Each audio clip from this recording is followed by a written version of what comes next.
അതെ, നമസ്കാരം.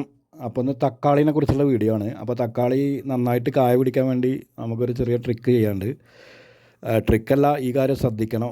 അത് ശ്രദ്ധിച്ചാൽ മാത്രമാണ് തക്കാളി നന്നായിട്ട് കായ പിടിക്കുള്ളൂ. അപ്പോൾ ആരും മൈൻഡ് ചെയ്യാത്തൊരു കേസാണ്, പക്ഷെ അത് മൈൻഡ് ചെയ്യണം.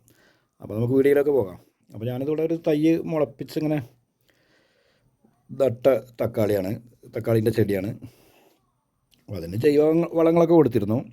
ഇങ്ങനെ മുട്ടേൻ്റെ തോട്, ചായപ്പൊടീൻ്റെ ചണ്ടി, ചാണകപ്പൊടി, അങ്ങനെയുള്ള സംഭവങ്ങളൊക്കെ കുറേശ്ശെ ഇടയ്ക്ക് ഇങ്ങനെ ഓരോ വീഡിയോ ഒക്കെ ഇങ്ങനെ ഇട്ട് കൊടുത്തിരുന്നു. അപ്പോൾ അത് ഗ്രോ ബാഗല്ല, അത് 4 ഓട് ഇങ്ങനെ സെറ്റ് ചെയ്തിട്ട് അങ്ങനെ വെച്ചതാണ്. അപ്പോൾ അതിൽ കായൊക്കെ പൂവൊക്കെ ഇട്ട് തുടങ്ങിയിട്ടുണ്ട്. അപ്പോൾ ഇതാണ് സംഭവം. അതിൽ വേര് കണ്ടോ, അതിൻ്റെ സൈഡിൽ കൂടി ഇങ്ങനെ ഒരു വേര് ഇറങ്ങിയിരിക്കണ്.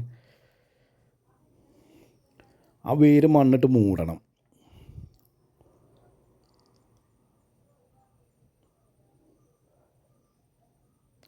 അടിയിലും വേരുണ്ടാവും, അതേപോലെ തന്നെ സൈഡിൽ കൂടി വരുന്ന വേരുണ്ടല്ലോ, സൈഡിൽ കൂടി വേര് കാണാം. അതിനെ ഫുള്ള് മൂടണം, മണ്ണിട്ടിട്ട് മൊത്തം ഫില്ല് ചെയ്യണം. ആ തക്കാളി ചെടീൻ്റെ വേരാണത്, അടിവേരല്ലാത്ത സൈഡിൽ നിന്നും വേര് വരും.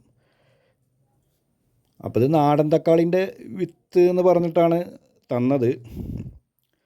അപ്പം നമുക്ക് കായൊക്കെ ഉണ്ടായിട്ട് നോക്കാം ഏത് തക്കാളിയാണെന്നുള്ളത്.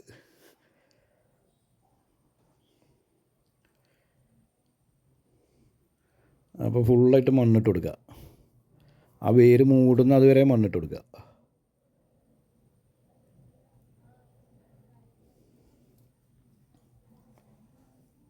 തക്കാളി പ്രൂണിങ് ചെയ്യാറുണ്ട്, പക്ഷേ ഇതിന് പ്രൂണിങ്ങിൻ്റെ ആവശ്യമില്ല എന്നാണ് എനിക്ക് തോന്നുന്നത്. കാരണം അത് സൈഡ് ബ്രാഞ്ചൊക്കെ നന്നായിട്ട് വന്നിട്ടുണ്ട്. അപ്പോൾ ഞാനത് പ്രൂണിങ് ചെയ്തിട്ടില്ല. തൂമ്പൊന്ന് നുള്ളി കൊടുത്താൽ മതി, പക്ഷേ ഞാനത് ചെയ്തിട്ടില്ല. സൈഡ് ബ്രാഞ്ചൊക്കെ ഒരുപാട് വന്നപ്പോൾ പിന്നെ ഞാൻ അങ്ങനെ ചെയ്തില്ല. കണ്ട പൂവൊക്കെ ഇട്ടുണ്ട്. വീഡിയോ ഇഷ്ടപ്പെട്ട എല്ലാവരും ഷെയർ ചെയ്യുക, ലൈക്ക് ചെയ്യുക, കമൻറ്റ് ചെയ്യുക. തീർച്ചയായിട്ടും വിളവെടുക്കുന്ന വീഡിയോ ആയിട്ട് ഞാൻ വരുന്നതായിരിക്കും. എല്ലാവർക്കും നന്ദി, നമസ്കാരം.